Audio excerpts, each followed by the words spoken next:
Sa video na ito, ililista natin ang top 10 legendary Japanese cars noong 90s. Ang 80s at 90s ang pinaka-perfectong dekada para sa mga car lovers dahil dito lumabas ang pinaka-iconic at pinaka-legendary na mga kotse ng Japan. Isa-isahin natin sila sa listahan natin. Simulan natin yan sa Number 10, Nissan Skyline GT-R.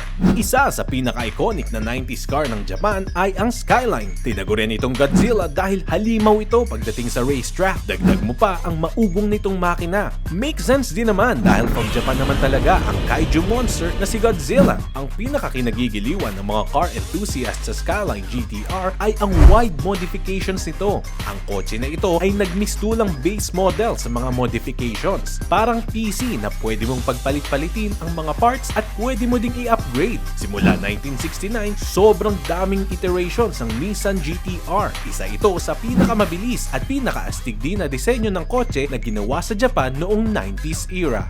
Number 9, Mazda RX-7. Game changer ang RX-7 noong una itong lumabas at isa din ito sa pinaka-rare na 90s sports car. Ang first generation nito ay lumabas noong 1978 at powered ito ng isang rotary engine na breakthrough engineering sa makina ng Mazda sports cars noon. Successful ito sa mundo ng racing noon dahil sa bilis at balanced weight distribution. Naging popular ang RX-7 noong 90s era dahil sa racing roots at rotary engine nito. Sinasabi ng mga experts noong mga panahon na yon na mas magaan ang rotary engines at nagre-resulta ng mas malakas na power per liter sa gasolina. Ang downside lang ng isang rotary engine ay efficiency. Kung mapapansin nyo, hindi na naglalabas ng rotary engine ang Mazda dahil hindi efficient at maraming nasasayang na energy ang rotary engine design. Sinasabing madumi din ito patakbuhin dahil kailangan pa ng madalas na pag-change oil at maintenance ng makina para gumana ito ng maayos.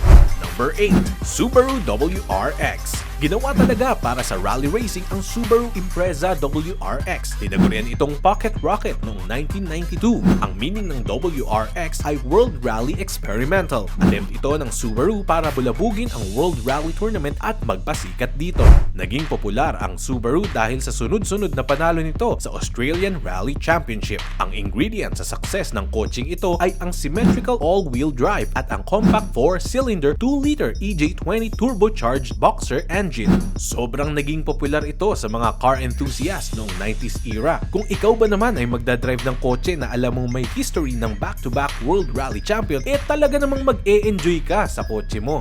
Number 7, Nissan Pulsar. Isa ding rally car ang Nissan Pulsar noon. Inilabas ito sa Japan bilang Nissan Pulsar GTI-R at sa Europe naman bilang Nissan Sunny GTI-R. Hatchback ang body style nito at abot kaya ang presyo noong una itong inilabas kaya naman naging popular agad ito sa car market. Powered ito ng 2-liter 4-cylinder engine. Mayroon din itong all-wheel drive system na halos kahawig ng Nissan Skyline GT-R.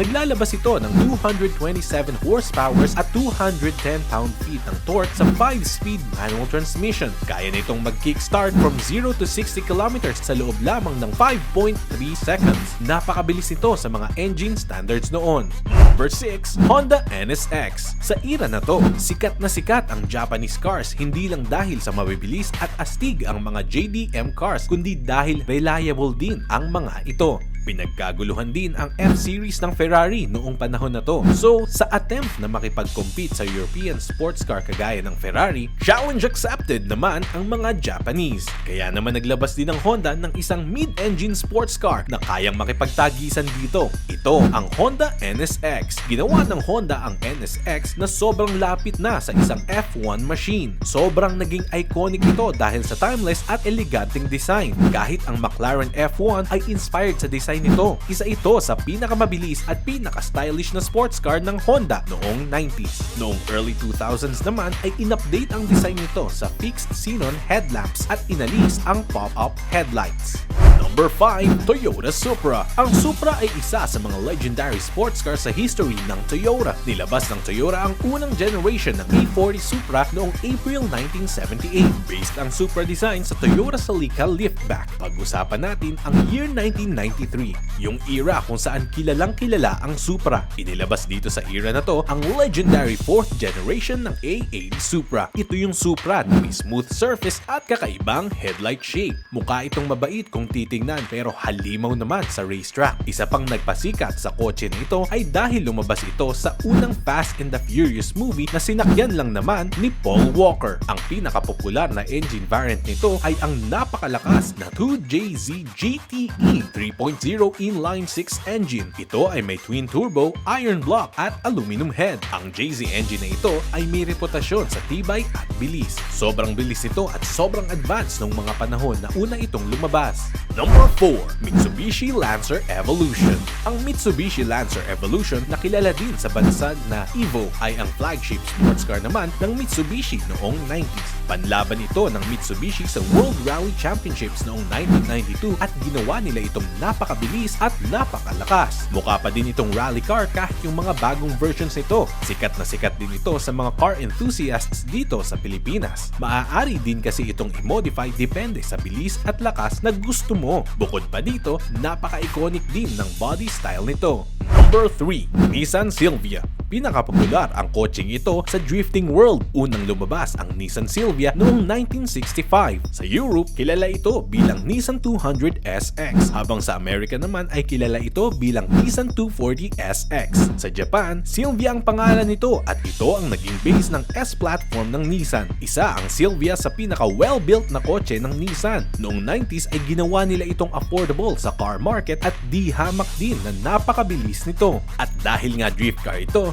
mayroon tong 50-50 weight distribution na nakatutulong sa smooth cornering ng sasakyan. Ito ang pinaka-legendary sa mga drift cars noong 90s era. Number 2. Honda Civic. Kung 90s kids ka, ang pinakapangarap mo na sigurong maging kotse noon ay itong Honda Civic. Itong 6th generation Honda Civic specifically. Hindi lang maporma, matibay din ang build model na ito. Nirelease sa Japan ito noong 1995 at dito naman sa Pilipinas noong 1996. Marami ding naging variation ang kotse na to. Meron itong 2-door coupe version at 4-door sedan version. Noong 1999, lumabas ang Honda Civic SIR at ito ay naging napakalaking success sa Philippine market. Pinagkaguluhan ang SIR ng mga car enthusiasts at sobrang stand out ng design nito hanggang ngayon. Classic design. Parang hindi naluluma, ika nga nila. Isa din sa pinakamatibay na model ang Honda Civic. Kompleto ang function nito at marami ding aftermarket parts hanggang ngayon. Nagkalat din ang mga pyesa ng Civic sa mga auto supply kaya naman kapag may nasira, madali din itong i-repair. Pwede mo ding i-upgrade ang performance ito o pwede mong palakasin at pabilisin.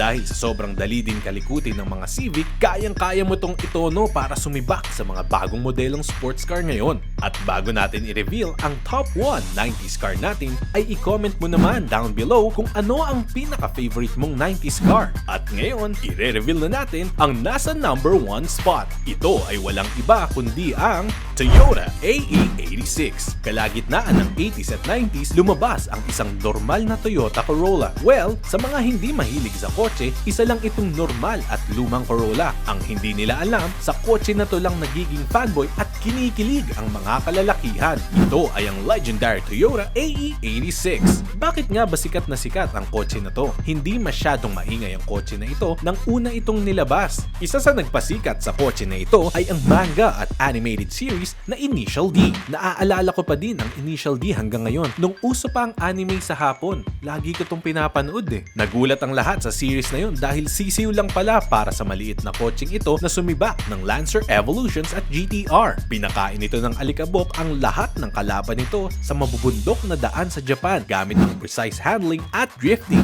Isa sa pinakamalakas na characteristic ng 86 ang drifting dahil evenly distributed ang weight nito sa frame ng sasakyan. Rear-wheel drive din ito. Ang resulta ay predictable handling sa liku-likong daan. Ang AE86 talaga ang masasabi nating the best kung pag-uusapan natin ang mga legends ng 90s car scene.